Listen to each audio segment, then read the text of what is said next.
जो थे उनके कातिल ताहाल गिरफ्तार न हो सके। सीसीटीवी फुटेज भी नहीं निकाले गए और पुलिस ने इस मामले को दफन करने की कोशिश की है। सिंध गवर्नमेंट और महकमा इत्तलात के वजीर भी इस मामले पर खामोश हैं। एक सहाफ़ी जो मेहनत कशा तश्कील हैदर संदीलो, जो सहाफ़त के साथ साथ अखबार की जो सिंधी में कहते हैं पोरियो या मेहनत करके अपने बच्चों का पेट पाल रहे थे, उसे कत्ल किया गया और कत्ल करने के बाद वो कत्ल करने वाली गाड़ी निकल जाती है और ताहाल पुलिस उसका पता लगाने में नाकाम रहती है।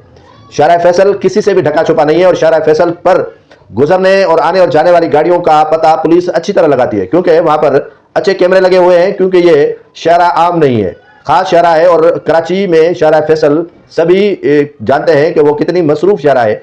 और वहाँ सुबह के औकात में 4 बजे एक सहाफ़ी का दूसरे जो नौजवान का कत्ल हो जाता है। एक तेज़ रफ्तार कार आती है और उन्हें रौंद कर फुटपाथ पर मार कर चली जाती है और दोनों नौजवानों का कत्ल हो जाता है, लेकिन पुलिस इसका ताक़ुब नहीं करती। रोज़ाना के बुनियाद पर कहते हैं कि हाँ, हम तश्कील हैदर के मामले की तहकीकात कर रहे हैं, लेकिन सहाफ़ी का खून ऐसे ही रायगान हो जाता है जिस तरह दूसरे सहाफ़ियों का खून रायगान इस रियासत में, इस मुल्क में, इस सूबे में होता आया है।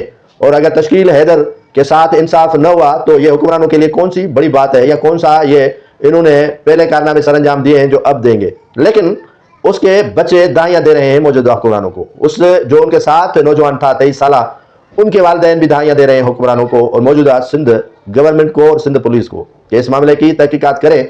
आया वो कौन शख्स था जो इस तरह कत्ल करके भागा और उसे पकड़ा नहीं गया।